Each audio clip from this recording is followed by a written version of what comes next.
الحمدللہ وکفا وسلام علی عبادہ الذین اصطفیٰ اما بعد فاعوذ باللہ من الشیطان الرجیم بسم اللہ الرحمن الرحیم ومن الناس من یتخذ من دون اللہ اندادا یحبونہم کحب اللہ والذین آمنوا اشد حبا للہ سبحان ربک رب العزت عما یصفون وسلام علی المرسلین والحمدللہ رب العالمین اللہم صلی علی سیدنا محمد وعلی آل محمد وبارک وسلم اللہم صلی علی سیدنا محمد وعلی آل سیدنا محمد وبارک وسلم اللہم صلی علی سیدنا محمد وعلی آل سیدنا محمد وبارک وسلم رب یسر ولا تعسر وتمم بالخیر وبک نستعین رب زدنی علما یا فتاح یا فتاح یا فتاح۔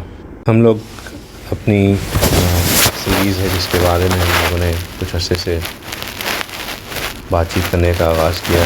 سیریز تھی انسان کے دشمن کو پہچاننا۔ دشمن کو پہچاننا اس لیے ضروری کہ ہم اس دنیا میں ایک مقصد کے لیے آئے، اور جو چیز ہمیں اس مقصد سے ڈسٹریکٹ کرے، اس مقصد سے ہٹانے کی کوشش کرے، وہ چیز ہماری دشمن۔ اور ہماری کوشش یہی ہونی چاہیے کہ ہم جو مشن ہم اس دنیا میں لے کے آئے ہیں، ہر ممکن طریقے سے اس مشن کو پورا کریں۔ ہر وہ چیز جو ہمیں اس مشن سے ہٹانے کے لیے تھوڑا سا بھی سبب بنے، اس چیز کو ہم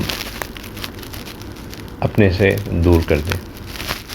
ورنہ وہ تبھی کر سکتا ہے جب ہمیں اس چیز کا احساس ہو کہ وہ کیا چیزیں ہیں جو کہ میرے لیے سورس آف ڈسٹریکشن بن رہی ہیں، وہ کیا چیزیں ہیں جو کہ مجھے میرے جو مقصد ہے اس سے دور کر رہی ہیں۔ اگر ہمیں اس چیز کی سمجھ نہیں ہوگی تو ہم اپنے آپ کو بچائیں گے نہیں، اور اگر ہم اپنے آپ کو بچائیں گے نہیں تو ہمارا دشمن کامیاب ہو جائے گا۔ دشمن میں سب سے پہلی چیز جس کا ہم نے ذکر کیا وہ دنیا، پھر شیطان۔ آج جس چیز کا ہم بارے میں بات کریں گے وہ ہے مخلوق۔ مخلوق ایسی چیز ہے کہ وہ چیز ہے جس کے بغیر بھی نہیں جیا جا سکتا، اور جس کے ساتھ اگر بہت زیادہ جئیں تو یہ پھر ہمارے لیے مضر صحت بھی بن جاتی ہے۔ یہ ان چیزوں میں سے ہے جس کو اللہ سبحانہ تعالیٰ نے ایک سبب بھی بنایا، ایک راحت کا ذریعہ بھی بنایا، اور اگر یہی اوور فلو کر جائے، اس کے ساتھ محبت اوور فلو کر جائے تو یہ انسان کے تباہی کا سبب بھی بن جاتی ہے۔ اصل میں اگر ہم ایک بات کو سمجھ لیں تو ہر چیز کو پھر باقی چیزوں کو سمجھنا آسان ہو جاتا ہے۔ وہ یہ ہے کہ اللہ سبحانہ تعالیٰ نے اس دنیا میں بہت سی چیزوں کو ایسا بنایا ہے جو کہ ہمارے فائدے کے لیے ہیں، لیکن وہ سب کی سب چیزیں تبھی فائدہ مند ہوتی ہیں جب کہ وہ ہمیں اپنے ٹریک کے اوپر رکھیں۔ ہماری زندگی کی مثال ایک میراتھن کی سی ہے۔ جب ہم میراتھن بھاگ رہے ہوتے ہیں تو اس میراتھن کے بہت لمبا ڈسٹنس ہوتا ہے، 10 کلومیٹرز، 20، 50 جتنے بھی کلومیٹرز والی میراتھن ہے۔ اس میراتھن میں بہت سی چیزیں ایسی آتی ہیں جو کہ ہمارے لیے فائدہ مند ہوتی ہیں۔ مثال کے طور پہ کوئی پانی لے کے کھڑا ہوگا، کوئی جوس لے کے کھڑا ہوگا، کوئی کچھ لے کے کھڑا ہوگا۔ اگر ہم کہیں پہ جوس کا سٹال دیکھیں اور وہیں جوس پینے کے لیے رک جائیں کہ یہ تو بہت ہی مزیدار جوس ہے، میں اسی کو پیتا رہوں گا، تو آپ کبھی فنش لائن تک نہیں پہنچ سکیں گے، اور آپ کو سب کہیں گے کہ بھائی تم اتنے بیوقوف انسان تھے، تمہیں پتہ تھا کہ 2-3 کلومیٹر بعد جو ہے فنش لائن تھی اور تم اس جوس کے لائن سٹال پہ رک گئے۔ وہ کہیں گے یار یہ تو اتنا مزیدار جوس تھا، میرا تو دل چاہ کے میں اس کو پیتا ہی چلا جاؤں۔ کہیں گے وہ تو ٹھیک ہے، لیکن جب فنش لائن کے بعد پی لیتے تم پہلے کیوں رک گئے؟ تو ہماری زندگی بھی بالکل اسی طرح ایک میراتھن کی سی ہے۔ ایک فنش لائن آنی ہے، اور وہ فنش لائن ہماری موت ہے۔ اس موت سے پہلے جتنی بھی لذتیں آ رہی ہیں وہ ایک ڈسٹریکشن ہے۔ اب ہم سیدھے راستے پہ چلتے جائیں، سیدھا راستہ سمجھ لیں کہ جو میراتھن کا پرسکرائبڈ پاتھ ہے، جو آرگنائزرز نے رکھا ہوا ہے کہ اسی پاتھ پہ بھاگیں گے تو آپ میراتھن کے لیے کوالیفائی کریں گے کہ آپ نے بھاگا۔ اگر آپ ویسے ہی کوئی رینڈم 20 کلومیٹر بھاگ لیں گے تو کوئی فائدہ نہیں۔ یہ جو ہم نے پاتھ 20 کلومیٹر لکھا ہے اسی کے اوپر بھاگنا ہے۔ تو صراط مستقیم بھی وہی ہوگی کہ اللہ تعالیٰ نے کہا کہ یہ صراط مستقیم ہے، اسی کے اوپر چل کے آنا ہے۔ اب ایک بندہ بھاگنا شروع کرے، صراط مستقیم پر چلنا شروع کرے، بیچ میں کچھ لذتیں آ گئیں، وہ انہی لذتوں میں کھو جائے، اور پھر کسی اور راستے سے ہوتا ہوتا موت تک پہنچ جائیں، موت تک تو ہر پہنچنا ہے، تو اس کو یہ کہا جائے گا تم تو ڈسکوالیفائی ہو گئے۔ تو یہ جو ہماری زندگی میں جو لذتیں آتی ہیں، یہ ڈسٹریکشنز آتی ہیں، یہ بالکل اسی طرح ہیں جس طرح ایک میراتھن رنر کے لیے ایک بیوقوفی ہوگی کہ وہ اس اپنے جو محنت کر رہا ہے اس کو چلتے چلتے چھوڑ کے وہ جوس کے پیچھے بیٹھ جائے، تو ہمارے لیے بھی ایسا ہی ہے۔ اللہ سبحانہ تعالیٰ نے بہت سی راحتیں اس زندگی میں رکھی ہوئی ہیں، بہت سی آسانیاں اس زندگی میں رکھی ہوئی ہیں، لیکن جیسے وہ پانی کا بھاگتے بھاگتے پانی کا سپ لے لینا اس کو فردر ہیلپ کرے گا کہ وہ آگے اپنے فنش لائن تک پہنچ سکے، اسی طرح ان راحتوں کو استعمال کر کے رہنا صراط مستقیم کے اوپر ہی ہے۔ اگر ان راحتوں کو استعمال کر کے انہی کے اندر بیٹھ جائیں گے، انہی میں کھو جائیں گے، یا انہی کے لیے ساری بھاگ دوڑ شروع کر دیں گے، تو پھر ہم اس مشن سے ہٹ جائیں گے جو کہ ہمیں فنش لائن کو سکسیسفلی کراس کرنے کا سبب بنے گا۔ یہ نہیں ہوگا کہ ہم فنش لائن کراس ہی نہیں کریں گے، موت تو آنی ہے، لیکن فنش لائن کراس ہم سکسیسفلی تب کریں گے جب ہم اسی لائن پہ چلتے چلتے چلے جائیں گے۔ تو مخلوق بھی انہی قسم کی راحتوں میں سے ایک راحت ہے، اور اس راحت یہ انسان کے لیے رکاوٹ بھی بن جاتی ہے، اور یہی انسان کے لیے سبب خیر بھی بن جاتی ہے۔ ڈپینڈ کرتا ہے کہ آپ مخلوق کے ساتھ اپنا تعلق کس نسبت سے رکھتے ہیں۔ اگر تو ہم مخلوق کے ساتھ اپنا تعلق اللہ کی نسبت سے رکھتے ہیں تو یہ ہمارے لیے خیر ہے، اور اگر ہم مخلوق کے ساتھ اپنا تعلق اپنی فائدے، اپنی محبتوں، اپنے مفائد اور اپنی لذتوں کے لیے رکھتے ہیں تو یہ ہمارے لیے نقصان دہ ہے۔ انسان انس سے بنا ہے، انس کا مطلب یہ ہے کہ طبیعتیں آپس میں ایک دوسرے سے مانوس ہو جاتی ہیں۔ انسانوں کا ایک دوسرے کے قریب ہونا، ایک دوسرے کے ساتھ رہنا، ایک دوسرے کے ساتھ دلوں کا جڑ جانا، ایک دوسرے کے ساتھ طبیعتوں کا مل جانا، یہ بڑی نیچرل سی چیز ہے، اس میں زیادہ وہ مشکل نہیں پیش آتی۔ دو بندے اگر اکٹھے ہوں تو وہ دو بندے ایک دوسرے کے لیے خیر بھی بن سکتے ہیں، اور دو بندے اگر شریر طبیعت کے ہوں تو وہ دونوں مل کے بہت بڑا شر بھی بن سکتے ہیں۔ تو ایک دوسرے کے ساتھ جڑنا اور پھر اپنے مزاج کو جو اصل مقصد ہے اس کے ساتھ جوڑ کے رکھنا، یہ مخلوق کے اندر سب سے زیادہ ٹرکی پارٹ ہے۔ جہاں مخلوق کی محبت غالب آ گئی اور اس نے اصل مقصد سے ہٹا دیا، وہاں مخلوق نے ڈبو دیا، اور جہاں مخلوق کی محبت اس آبجیکٹیو میں جو کہ کامن آبجیکٹیو ہے تمام مخلوق کا، اس پہ سرو کرنے کا سبب بن گئی، وہاں پہ مخلوق نے کامیاب کر دیا۔ یہ لب لباب ہے اس پورے اس کا۔ اب باقی جتنی بھی باتیں ہوں اس کی تفصیل ہوں گی۔ مخلوق کی محبت میں جو حد ہے، جسے حد فاصل کہا جائے گا، مخلوق کی محبت میں جو حد ہے وہ یہ ہے کہ انسان مخلوق سے کٹ جائے اور رب العزت سے جڑ جائے، اور پھر رب العزت کی نسبت سے باقی مخلوق سے محبت قائم کرے، یعنی کہ اس کی ماں باپ سے محبت، اس کی اپنی گھر والوں سے محبت، اس کی اپنی اولاد سے محبت، اس کی اپنے بہن بھائیوں سے محبت، اس کی اپنے استاد و مشائخ سے محبت، اس کی اپنے دوستوں سے محبت، عام انسان سے محبت، تمام کی تمام محبت کی جو بیس ہے وہ اللہ سبحانہ تعالیٰ کی محبت ہو۔ کسی سے بھی محبت اپنی ذات کے لیے نہ ہو۔ ہم لوگ اکثر لوگ جب محبت کرتے ہیں تو ہم اپنی ذات سے محبت کرتے ہیں۔ میں اپنے باپ سے بہت محبت کرتا ہوں، میں اپنی ماں سے بہت محبت کرتا ہوں، اس کے لیے کچھ بھی کرنے کے لیے تیار ہوں، یا میں فلاں سے بہت محبت کرتا ہوں، میں فلاں سے میں اپنی اولاد کے لیے کوئی بھی چیز جو ہے میں کرنے کو تیار ہوں۔ لیکن اللہ سبحانہ تعالیٰ کہتے ہیں کہ یہ اصل چیز جو ہے، یہ تمام کی تمام محبتیں اللہ کی محبت ہے، کیونکہ اللہ سے انسان شدت سے محبت کرتا ہے، تو اب جس سے اللہ نے محبت کرنے کو کہا، انسان اس سے محبت کرے۔ ہمارا دین یہ قطعی نہیں کہتا کہ آپ ہٹ کٹ کے غار میں چلے جائیں، لوگوں سے اپنا تعلق منقطع کر دیں، لیکن وہ یہ ضرور کہتا ہے کہ اولین محبت اللہ کی محبت، اور پھر اللہ کی محبت کی خاطر جس سے اللہ نے محبت کرنے کو کہا اس سے بندہ محبت کرے۔ لوگوں سے اس طرح محبت کرنے کا نام انقطاع عن المخلوق ہے، اور اسے تبتل بھی کہتے ہیں۔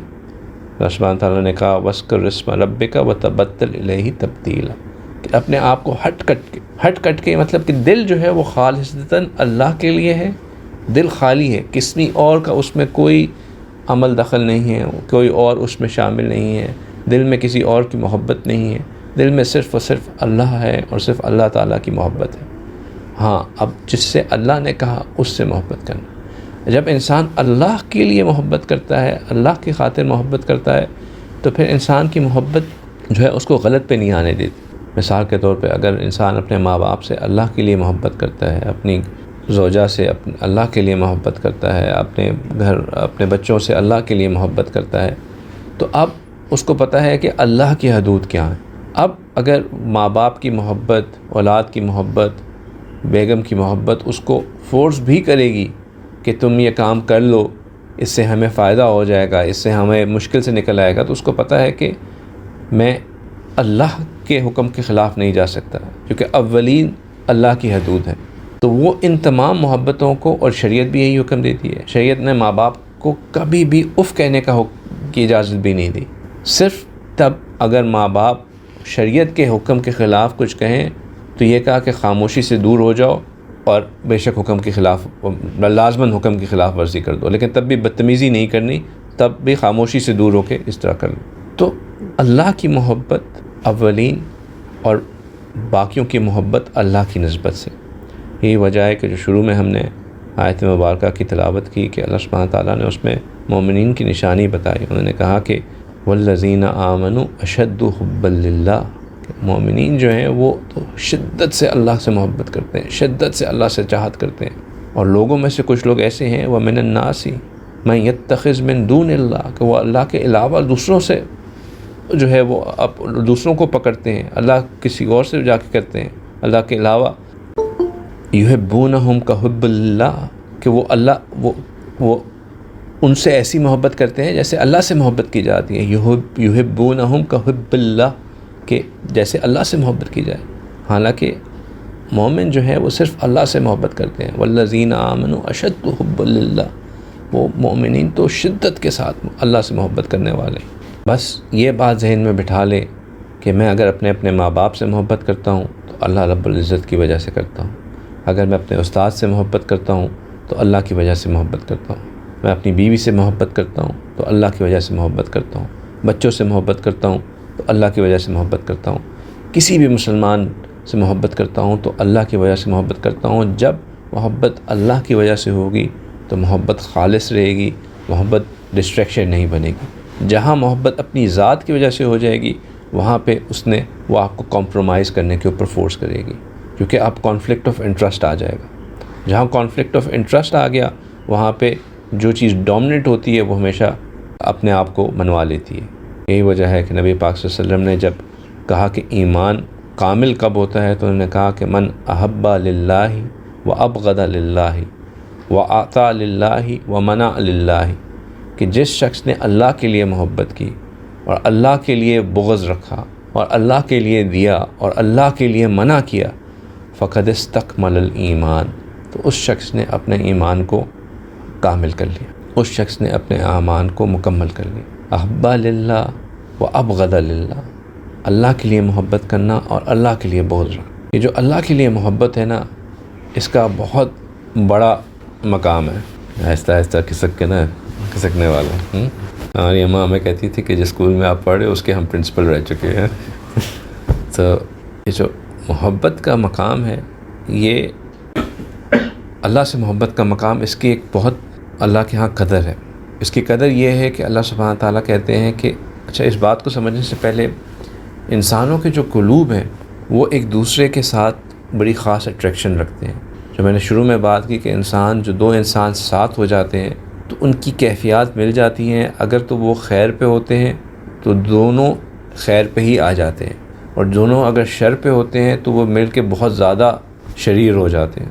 یہ انسان کے قلب سے جو انرجی ایمٹ کرتی ہے وہ دوسرے کے قلب کے اوپر افیکٹ کرتی ہے، اور یہی وجہ ہے کہ جس کی صحبت میں ہم رہتے ہیں اس کا ہم پہ بہت اثر ہوتا ہے۔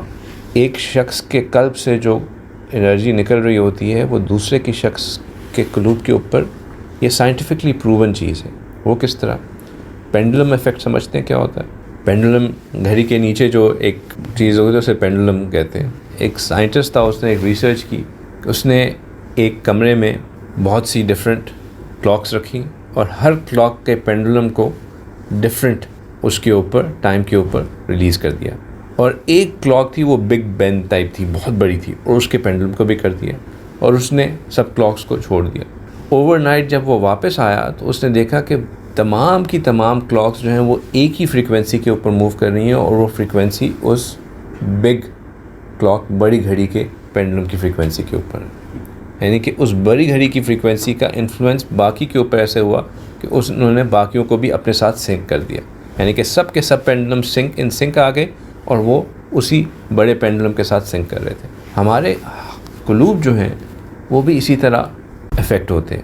جب ہم کسی ڈومیننٹ قلب کے سائے میں ہوتے ہیں جس کے اوپر کوئی ایک کیفیت ڈومیننٹ ہوتی ہے تو ہمارے قلوب بھی اسی کے اندر رنگ جاتے ہیں. یہی وجہ ہے کہ ہمارے دین میں باجماعت نماز کا اتنا ایمفیسس ہے، کیونکہ باجماعت نماز میں تمام قلوب اکٹھے ہوتے ہیں، وہ تمام کے تمام قلوب اللہ کی رحمت سمیٹ رہے ہوتے ہیں. اس کا ہمارے قلب کے اوپر ایک اثر ہوتا ہے. یہ جو ہم باجماعت نماز کو لائٹ لیتے ہیں، یہ بالکل لائٹ لینے والی چیز نہیں ہے، اس کی بہت اہمیت ہے. اسی طرح جب ہم کسی ایسے ماحول میں ہوتے ہیں جہاں پہ نفسا نفسی کا ماحول ہو، مال میں جائیں یا کسی اور جگہ پہ جہاں پہ ظلمت ہو، تو اس کی ظلمت ہمارے قلب کے اوپر اثر کرتی ہے، کیونکہ وہاں پہ ہر ایک جو ہے وہ اسی قلب کی کیفیت کے ساتھ ہوتا ہے، تو وہ قلب کی کیفیت آپ ہمارے دل کے اوپر اثر انداز ہوتی ہے. تو یہ جو محبتوں کا اللہ کے لیے جمع ہونا، یہ ہمارے دل کے اوپر اثر رکھتا ہے. اور یہی وجہ ہے کہ رسول صلی اللہ علیہ وسلم نے فرمایا کہ المرء مع من احب، کہ انسان اسی کے ساتھ ہوگا جس کے ساتھ وہ محبت کرتا ہے. صحابہ اکرام رضی اللہ عنہم اجمعین نے رسول اللہ صلی اللہ علیہ وسلم نے فرمایا کہ رسول اللہ، ہماری عجیب کیفیت ہے، ہم آپ سے بہت محبت کرتے ہیں، آپ کے ساتھ ہمارے گھروں میں ہمارا دل نہیں لگتا، ہم بے چین ہو جاتے ہیں، ہم آتے ہیں آپ کو یہاں دیکھتے ہیں تو ہمارے دلوں کو سکون مل جاتا ہے. لیکن یا رسول اللہ، ہمیں بڑی پریشانی ہوتی ہے. پریشانی یہ ہوتی ہے کہ ابھی تو اس دنیا میں ہم آپ کے ساتھ ہیں، آپ کو دیکھ لیتے ہیں، لیکن ایک دن آئے گا کہ آپ بھی اس دنیا سے رحلت فرما لیں گے اور ہمیں بھی اس دنیا سے جانا ہے. یا رسول اللہ، جب آپ اس دنیا سے تشریف لے کے جائیں گے تو آپ کو تو اللہ بہت بڑا اعلیٰ مقام عطا فرمائیں گے. یا اللہ، ہمیں تو یہ بھی نہیں پتہ، یا رسول اللہ، ہمیں تو یہ بھی نہیں پتہ کہ ہم جنت میں بھی داخل ہو سکیں گے کہ نہیں ہو سکیں گے. ہم یہ سوچتے ہیں کہ آخرت میں ہم آپ سے کس طرح ملا کریں گے، آپ اتنے اعلیٰ مقام پہ ہوں گے، ہم پتہ نہیں کہاں پہ ہوں گے. تو آپ صلی اللہ علیہ وسلم نے فرمایا کہ المرء مع من احب، کہ بندہ اسی کے ساتھ ہوتا ہے جس کے ساتھ وہ محبت کرتا ہے، اسی کے ساتھ اس کو جگہ نصیب ہوتی ہے.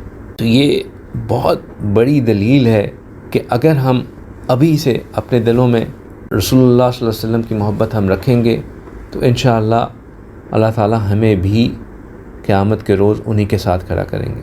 لیکن ان سے زیادہ ہم انسان کی ایک کیفیت ہے، انسان کی کیفیت یہ ہے کہ وہ بعید چیز سے محبت نہیں رکھ سکتا. اس کو محبت اس چیز سے ہوتی ہے جو اس کے قریب ہوتا ہے. وہ دنیاوی محبت والے کہتے ہیں کہ long distance relation ships don't work, کیونکہ وہ میاں کہاں بیٹھا ہوا ہے، اس لیے اکثر لوگ جو یہاں پہ آتے ہیں وہ پھر کسی اور محبت کا شکار ہو جاتے ہیں، کیونکہ فاصلے جو ہیں وہ دلوں کو ٹھنڈا کر دیتے ہیں. جتنی قربت ہوتی ہے اتنی محبت زیادہ ہوتی ہے. یہ انسان کو اللہ تعالیٰ نے فطرت نے ایسا بنایا. ہمیں اپنے پردادا سے اتنی محبت نہیں ہے جتنی ہمیں اپنے والد صاحب سے محبت ہے. حالانکہ دونوں ہمارا خون ہے، ہمارے اوپر اتنا ہی ہم کا حق ہے، لیکن کیونکہ ہم جانتے نہیں ہیں اتنی ہے، اس لیے اتنی قربت نہیں رکھتے. تو یہی وجہ ہے کہ اللہ سبحانہ تعالیٰ نے پھر علماء کو، مشائخ کو انبیاء کا وارث بنایا. اور جو شخص اپنے شیخ سے، اپنے علماء سے محبت رکھتا ہے، اس کو وہی اجر و ثواب ملتا ہے جو کہ اس حدیث میں جس کا ذکر کیا گیا. اللہ والوں سے محبت، اس حدیث کا جو سبق ہے وہ اس کے اوپر صادق آتا ہے. کیونکہ ایک اور جگہ اللہ سبحانہ تعالیٰ نے قرآن پاک میں فرمایا کہ والذین آمنوا واتبعتہم ذریتہم، کہ جن لوگوں نے جو ایمان لائے اور ان کی نسلوں نے ان کی پیروی کی، بھی ایمان کے ساتھ. تو اللہ سبحانہ تعالیٰ کہتے ہیں کہ اللہ سبحانہ تعالیٰ جب وہ کوشش کرتے رہیں گے کہ وہ ان کی نسلیں ان کے ساتھ چلتی رہیں، تو اللہ سبحانہ تعالیٰ ان کی نسلوں کو بھی ان کے ساتھ جوڑ دیں گے. یعنی کہ جو لوگ ایمان لائے اور ان کی نسلیں، اور وہ لوگ جو ایمان لائے اور نیک اعمال کیے اور ان کی اولاد نے ان کی اتباع کرنے کی کوشش کی، تو ہم ان کی اولادوں کو قیامت کے دن ان کے ساتھ اکٹھا کر دیں گے اور ان کے اعمال کی کمی کو پورا کر دیں گے، ان کی وجہ سے ان کو اعلیٰ درجہ عطا کر دیں گے۔ یعنی کہ وہ لوگ جو کہ نیک لوگوں کی اولاد ہوتے ہیں، مشائخ کی اولاد، علماء کی اولاد یا عام نیک لوگوں کی اولاد، وہ جب نیکی پہ چلنے کی کوشش کرتے ہیں تو اللہ سبحانہ تعالیٰ ان کو بشارت دے رہے ہیں کہ تم لوگوں نے کیونکہ نیکی پہ چلنے کی کوشش کی اور تمہارے بڑوں میں نیک لوگ گزرے ہیں، تو ہم تمہاری کوشش کی بنا پہ تمہیں تمہارے بنوں کے اپنے بڑوں کے ساتھ کر دیں گے اور جو کمیاں تھیں ان کو پورا کر دیں گے۔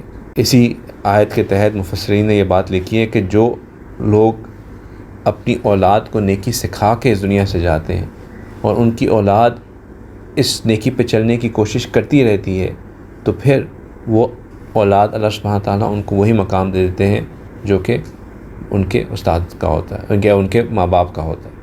لیکن یہ بات صرف ماں باپ کے لیے نہیں ہے، اولاد روحانی اولاد بھی ہوتی ہے۔ اب ایک شیخ ہے، اس کے مریدین ہیں، ایک استاد ہیں، اس کے شاگرد ہیں، اگر اس کے شاگرد، اس کے مریدین جو ہیں اس کے بعد کوشش کرتے رہیں اس طرح بننے کی، اس طرح عمل کرنے کی، تو اللہ سبحانہ تعالیٰ ان کو بھی وہی مقام عطا کر دیں گے جو اس استاد اور اس شیخ کو عطا کیا گیا تھا۔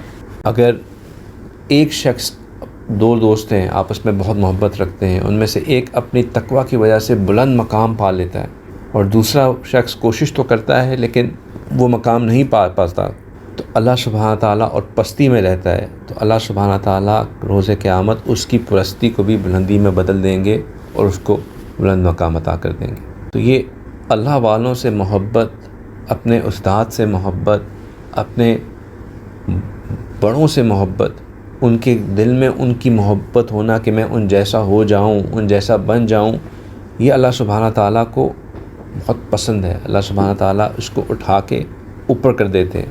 بلکہ سبحان اللہ، کتابوں میں تو یہ بھی لکھا ہے کہ کیونکہ انسان اپنے شیخ سے محبت کرے گا تو اللہ سبحانہ تعالیٰ اس کو اپنے شیخ کے المرء مع من احب کے تحت اس کو اس کے ساتھ کر دیں گے، اور کیونکہ وہ شیخ اپنے شیخ سے محبت رکھتا ہوگا تو وہ دونوں اس کے برابر ہو جائیں گے۔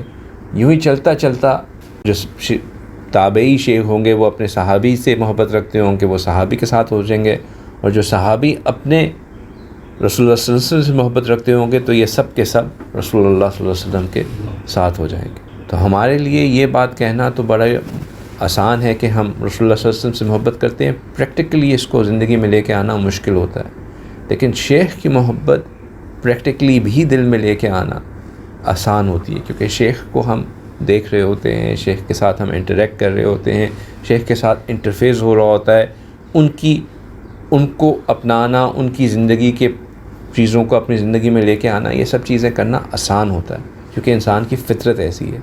تو اگر ہم، اور یہی وجہ ہے کہ کہا جاتا ہے کہ شیخ کی محبت رسول صلی اللہ علیہ وسلم کی محبت، اور رسول صلی اللہ علیہ وسلم کی محبت اللہ کی محبت، فنا فی الشیخ فنا فی الرسول فنا فی الرسول فنا فی اللہ۔ اللہ سبحانہ تعالیٰ نے ایک چیز پہ نظر جمانے کا حکم دیا اور دو چیزوں سے نظر ہٹانے کا حکم دیا۔ جس چیز پہ نظر جمانے کا حکم دیا اس کے بارے میں اللہ سبحانہ تعالیٰ نے کہا کہ وَاصْبِرْ نَفْسَكَ مَعَ الَّذِينَ يَدْعُونَ رَبَّهُمْ بِالْغَدَاوَةِ وَالْعَشِيِّ يُرِيدُونَ وَجْهَهُ، کہ اور تو اپنے آپ کو ان لوگوں کے ساتھ سختی رکھ جو صبح و شام رضا جوئی کے لیے اس کو یاد کرتے ہیں، اور تو اپنی نگاہیں ان کے چہروں سے ادھر ادھر مت ہٹا، کیونکہ اللہ سبحانہ تعالیٰ نے ان سے منع کیا کہ تم اپنی چہرے ان لوگوں سے مت ہٹاؤ جو کہ اللہ پہ اپنی نظریں جما کے رکھتے ہیں۔ تو یہ کون لوگ ہوتے ہیں جو کہ اللہ کی یاد میں لگے رہتے ہیں؟ یہ وہ لوگ ہوتے ہیں جو کہ ذاکرین ہوتے ہیں، جنہوں نے اپنی زندگیوں کو دنیا سے ہٹا کے اللہ کے، یعنی کہ انہوں نے اپنے دل سے اللہ کو دنیا کی محبت کو ہٹا کے اللہ کے ذکر کو اپنے دل میں جما لیا ہوتا ہے۔ ان کے چہرے پہ دیکھنے سے، اللہ والوں کے چہرے کو دیکھنے سے انسان کو اللہ کی محبت انسان کے دل میں آتی ہے۔ بایزید بستانی رحمۃ اللہ علیہ کہتے تھے کہ بلکہ ان کے شاگرد کہتے تھے کہ جب بھی میرے دل میں کوئی ظلمت آتی تھی تو میں جا کر اپنے شیخ کے چہرے پہ نظر ڈال دیتا تھا اور میری دل کی گرہیں کھل جاتی تھیں۔ انسان جب اپنے شیخ کے چہرے پہ نظر ڈالتا ہے تو وہ ایک آئینے کی مانند ہوتا ہے، اس کو دیکھ کے انسان دیکھتا ہے کہ میرے اندر کیا کمیاں کوتاہیاں ہیں، اور وہ ان کمیوں کوتاہیوں کو پھر دور کرنے کی کوشش کرتا ہے۔ شیخ کا چہرے پہ جو اللہ کی محبت آتی ہے وہ محبت اللہ کی یاد دلاتی ہے. اللہ کے چہرے کو دیکھ کے انسان کو اللہ کی یاد مزید بڑھتی ہے, اللہ کی یاد مزید قرب بڑھتا ہے اللہ کا. تو اللہ والوں کے ساتھ بیٹھنے, ان کے چہرے کو دیکھنے سے بھی انسان کو اللہ کی محبت میں اضافہ ہوتا ہے. اور جو چیزوں سے منع فرمایا ان میں ایک فرمایا کہ غیر محرم کو دیکھنے سے منع فرمایا. قل للمؤمنین یغضوا من ابصارہم, مومنین اپنی نظروں کو نیچے کر لو, اپنی نظروں کو جھکا لو. اور پھر رسول پاک صلی اللہ علیہ وسلم کو ایک اور جگہ حکم دیا کہ لوگوں کی جو مال میں ان کو اضافہ مل رہا ہے اس سے اپنی نظروں کو ہٹا لیجیے تاکہ آپ کو وہ اٹریکٹ نہ کرے. لا تمدن عینیک الی ما متعنا بہ, کہ جس چیزوں سے آپ کو منع کیا گیا ان چیزوں سے اپنی نظروں کو ہٹا لیجیے. تو اس کا مقصد کیا کہ ہر غیر کی محبت سے ہٹا کے, ہر غیر کی محبت چاہے وہ نفسانی محبت ہو یا مالی محبت ہو, اس سے ہٹا کے اس چیز پہ محبت کریں جس سے اللہ کی محبت دل میں بڑھتی ہے. دیکھیں, صرف اللہ والوں کو دیکھنے سے بھی فائدہ ہوتا ہے اور اللہ والوں کی نظروں میں آنے سے بھی فائدہ ہوتا ہے. جب اللہ والوں کی نظر ہمارے اوپر پڑتی ہے وہ بھی ہمارے لیے تاثیر کا فرق بنتی ہے. یہ بات شاید پہلے سمجھنا بڑا مشکل ہوتی ہو, لیکن آج کل کے زمانے میں سمجھنا آسان ہو گئی, کیونکہ اب ہم یہ بات دیکھتے ہیں کہ ریز کے ذریعے علاج ہوتا ہے. کڈنی میں سٹون ہو جائے تو اس کو ریز کے ذریعے کیا جاتا ہے, کینسر ہو جائے تو کیموتھراپی کے تھرو اس کو ٹریٹ کیا جاتا ہے. تو وہ ریز ہی ہوتی ہیں جس کے تھرو جسمانی بیماریوں کا علاج کیا جا سکتا ہے. تو جس طرح جسمانی بیماریوں کا علاج ہوتا ہے, اور یہ بات بھی حق ہے کہ العین حق, کہ نظر حق ہے. اگر بری نظر لگ سکتی ہے تو اچھی نظر کی تاثیر کیوں نہیں ہو سکتی. جس طرح اگر کوئی حسد کرے, اس کی حسد کی نظر جو ہے ہمارے اوپر اثر انداز ہو جاتی ہے, تو جو اللہ سے محبت کرتا ہو وہ اللہ کی محبت ہمارے دلوں میں اپنی نظروں سے کیوں نہیں ٹرانسفر کر سکتا. تو اللہ والوں کے ساتھ بیٹھنا, اللہ والوں کے صحبت میں ہونا, یہ بہت زیادہ فائدہ مند چیز ہوتی ہے. پھر ایسے لوگوں کے ساتھ ہونا جو کہ ہمارے لیے ہمارے حق میں دعا کر سکیں, جو ہمارے لیے ہمارے حق میں شفاعت کر سکے. ایسے لوگوں کے ساتھ ہونا جو کہ ہمارے لیے خیر کا سبب بن سکے, اس سے بھی بہت فرق پڑتا ہے. قرآن پاک میں سورہ نساء کے اندر اللہ سبحانہ تعالیٰ نے ذکر فرمایا کہ جو کسی کے لیے خیر کی شفاعت کرے گا وہ اس کی شفاعت اس کے لیے آخرت میں خیر کا سبب بنے گی, اور جو کسی کے لیے شر کی شفاعت کرے گا وہ شفاعت اس کے لیے آخرت میں شر کا سبب بنے گی. تو اس کی تفسیر میں علماء نے یہی بات لکھی ہے کہ یہ جو خیر کی شفاعت اور شر کی شفاعت کا جو ذکر آ رہا ہے, وہ شفاعت سے مراد یہ ہے کہ اگر دو ساتھی ہیں, ان میں سے ایک ساتھی جو ہے وہ کسی تیسرے بندے کو جانتا ہے جو کہ تھوڑا سا کہیں انفلوئنس رکھتا ہے, اور وہ بندہ جا کے یہ بات کہہ دیتا ہے کہ یہ ایک میرا اچھا دوست ہے, اس کے لیے کوئی کام کر لو, تو وہ اس کے لیے خیر کی شفاعت ہو گئی. اور اگر اس نے کسی کی چغل خوری کر لی, کسی کی اس کو جا کے بلا وجہ اس کی لیگ پولنگ کر لی, تو یہ شر کی شفاعت ہو گئی. اسی طرح ایک مومن جب دوسرے مومن کے لیے اس کے پیٹھ پیچھے دعا کرتا ہے تو اس کا پیٹھ پیچھے دعا کرنا جو ہے یہ اس کی شفاعت ہے. پھر اسی طرح ایک حافظ جو ہے اللہ سبحانہ تعالیٰ اس کو حق دیں گے کہ وہ اپنے گھر کے 7 افراد کے لیے ان جنرل شفاعت کر سکے. ایک عالم کو حق ہوگا کہ وہ پورے قبیلے کے لیے شفاعت کر سکے. تو مختلف لوگوں کو شفاعت کا مختلف حق ہوگا, اور جو اسی طرح دنیا کے اندر جیسے میں نے مثالیں دیں شفاعت کرنے کا حق ہے. جن لوگوں کے ساتھ ہم جڑے ہوں جو نیکی اور خیر کی اور محبتیں اللہ کی خاطر ہوں, تو پھر ہمارے ایک دوسرے کے ساتھ شفاعت کرنا بھی ہمارے حق میں ہمارے لیے بہتر. پھر ایک اور چیز جو مومن کے ساتھ ہونے سے بڑا ایڈوانٹیج حاصل ہوتا ہے وہ یہ ہے کہ ہمارا ایک دوسرے کو سلام کرنا. یہ جو ہم ایک دوسرے کو سلام کرتے ہیں, یہ سلام اصل میں سلام جو ہے وہ اللہ سبحانہ تعالیٰ کی صفات میں سے ایک صفت ہے. جب ہم السلام علیکم کہتے ہیں تو ہم اپنے دوسرے بھائی کو اللہ کی ایک صفت کی یاد دہانی کرا رہے ہوتے ہیں. ایک حدیث مبارکہ میں آتا ہے کہ جس شخص نے اپنے بھائی کو سلام کیا اس نے اپنے بھائی کو میری یاد دہانی کرائی, اور اگر اس نے اس کا جواب نہ دیا تو اس سے بہتر مخلوق اس کو اس کا جواب دیتی ہے, اس بات پہ کہ اس نے اس کو اللہ کی یاد دلائی. تو سلام کہنا جو ہے اصل میں 2-3 چیزیں اس میں شامل ہوتی ہیں. پہلی بات تو یہ جب ہم سلام کہتے ہیں تو ہم اپنے ایمان کا جو خلاصہ ہے، سلام سلامتی سے ہے، سلام سبمیشن سے ہے کہ میں اللہ کی خاطر تو میں اللہ کی طرف اللہ کی رحمت میں بھیج رہا ہوں. یعنی کہ سب سے پہلی چیز ریمائنڈر یہ کہ میں اپنی ذات میں کچھ نہیں ہوں، اصل رحمت جو ہے وہ اللہ کی طرف سے ہے. اللہ ہی سب چیزیں، ہر چیز کو واپس اللہ کی طرف لوٹا دیا. پہلی شروع سے ہی کنورسیشن کے سٹارٹ سے ہی اللہ کی طرف لوٹا دیا. دوسرا یہ کہ اللہ کی یاد دلانے کرانا کہ اللہ سلامتی والے ہیں. تیسرا یہ کہ اپنے آپ کو یاد دلانا کہ مسلمان وہ ہے جس کے شر سے دوسرے، جس کے زبان سے اور جس کے ہاتھ سے باقی دوسرے مسلمان محفوظ رہیں. تو میں اب جب اس پہ سلامتی بھیج رہا ہوں تو اس کا حق میرے اوپر یہ بنتا ہے کہ میری زبان سے، میرے ہاتھ سے یہ بندہ محفوظ رہے. نبی پاک صلی اللہ علیہ وسلم نے فرمایا کہ جب تمہیں کوئی سلام کرے تو اس کے سلام کو اس سے بہتر لوٹاؤ. قرآن پاک میں بھی یہ حکم آتا ہے کہ جب تمہارے اوپر کوئی تمہیں کوئی سلام کرے تو اس کے تم سلام کو اس سے بہتر طریقے سے لوٹاؤ. آپ صلی اللہ علیہ وسلم کو ایک صحابی نے آ کے کہا السلام علیکم. آپ صلی اللہ علیہ وسلم نے اس کے جواب میں کہا السلام علیکم ورحمۃ اللہ. دوسرے صحابی آئے، انہوں نے کہا السلام علیکم ورحمۃ اللہ. انہوں نے کہا السلام علیکم ورحمۃ اللہ وبرکاتہ. تیسرے صحابی آئے، انہوں نے کہا السلام علیکم ورحمۃ اللہ وبرکاتہ. آپ صلی اللہ علیہ وسلم نے کہا وعلیکم. تو صحابی بڑے ڈپریس ہو گئے. انہوں نے کہا کہ یہ کیا ہوا؟ باقی صحابی آئے، آپ صلی اللہ علیہ وسلم آگے چیزیں ایڈ کرتے رہے اور میں نے آ کے کہا تو آپ صلی اللہ علیہ وسلم نے ایک چیز میں کہہ دیا. تو انہوں نے کیا کہا کہ ہاں دیکھا رسول اللہ صلی اللہ علیہ وسلم ہیں ہی باعث، نعوذ باللہ، اب تو کرتے ہی ایسے ہیں. اس کو وہ دونوں اچھے تھے اس لیے ان کو اچھا کر لیا، وہ زیادہ آ کے خدمت میں کرتے رہتے ہیں، مالی مالداد زیادہ کرتے ہیں اس لیے ان کو زیادہ کر رہے ہیں، اور میں کیونکہ غریب سا صحابی ہوں اس لیے مجھے کچھ نہیں کیا. ایسا سوچا صحابی نے؟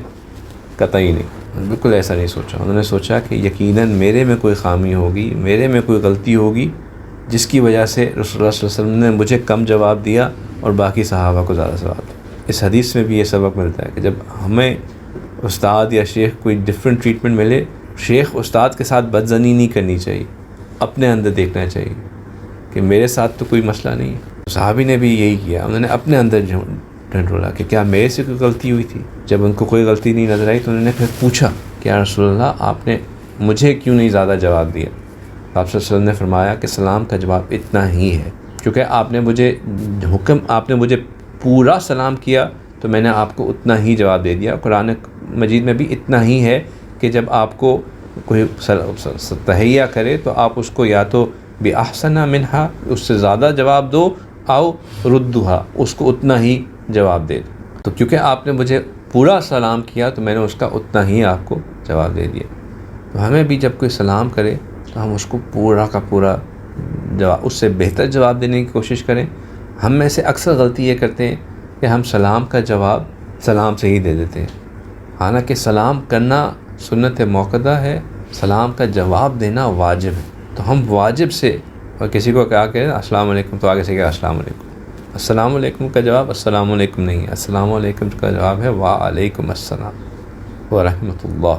یہ بہت کامن مسٹیک ہے جو ہم میں سے اکثر لوگ کرتے ہیں کہ سلام کا جواب ہم سلام سے ہی دے دیتے ہیں، اس کو لٹاتے نہیں ہیں. پھر ایک اور جو غلطی ہم کرتے ہیں وہ یہ ہے کہ ہم صرف سلام ان لوگوں کو کرتے ہیں جن کو ہم جانتے ہیں، حالانکہ آپ صلی اللہ علیہ وسلم نے بار بار اس چیز کی تاکید کی کہ سلام کرو، کثرت سے سلام کرو، چاہے تم اس کو جانتے ہو یا نہیں جانتے ہو. سلام، افش السلام، افش السلام، افش السلام، سلام کو پھیلاؤ. آپ صلی اللہ علیہ وسلم نے فرمایا کہ تم اس وقت تک محبت نہیں کر سکتے، اس وقت تک جنت میں داخل نہیں ہو سکتے جب تک تم محبت کرنے والے نہ ہو، اور تب تک تم محبت کرنے والے نہ ہوگے جب تک تم ایک دوسرے کے ساتھ کثرت سے سلام نہیں کرو گے. کثرت سے سلام کرنے کا طریقہ، کثرت سے محبت پانے کا طریقہ آپ صلی اللہ علیہ وسلم نے بتایا کہ کثرت سے سلام کرنا ہے، چاہے اس بندے کو جانتے ہو یا نہ جانتے ہو. ہم لوگ ایک دوسرے کے ساتھ مسجدوں میں جاتے ہیں اور پھر بھی ہم کہتے ہیں کہ ہم جو ہے وہ سلام صرف انہی کو کرتے ہیں جس کو جانتے ہیں، ورنہ ہم ویسے ہی آ جاتے ہیں. حالانکہ ہمیں کثرت سے سلام کرنا چاہیے، کثرت سے سلام کرنا چاہیے. صحابہ اکرام رضی اللہ تعالیٰ اجمعین کہتے ہیں کہ ہم بعض اوقات بازار جاتے تھے صرف اس نیت سے کہ وہاں پہ ہم اجنبی لوگوں سے ملیں گے اور ان کو سلام کریں گے، اور وہاں جا کے ہم سلام کرتے تھے، اس حدیث پہ عمل کرتے تھے، واپس آ جاتے تھے. ہمیں بازار میں کوئی لین دین کی ضرورت نہیں ہوتی تھی، صرف اس ثواب کو پانے کے لیے کہ ہم جو ہے وہ اجنبی لوگوں سے مل کے ان کو سلام کر کے ثواب پا لیں، یہ اجر لینے کے. اس میں بہت اجر ہے، بہت ثواب ہے. صحابہ اکرام اس طرح سلام کرتے تھے کہ اگر ایک دوسرے کے ساتھ چلتے ہوئے جا رہے ہیں اور چلتے چلتے بیچ میں کوئی دیوار آ گئی یا کوئی درخت آ گیا اور اس کے بعد دوبارہ اکٹھے ہوئے تو پھر ایک دوسرے کو سلام کرتے تھے. ساتھ چلتے ہوئے جا رہے ہیں، بیچ میں درخت آ گیا، پھر اکٹھے ہوئے دوبارہ سلام کرتے تھے. اس قدر کثرت کے ساتھ سلام کرتے تھے. یہ سلام کرنا بہت فائدہ مند، بہت ضروری اور بہت اہم چیز ہے محبتوں کو بڑھانے کے لیے.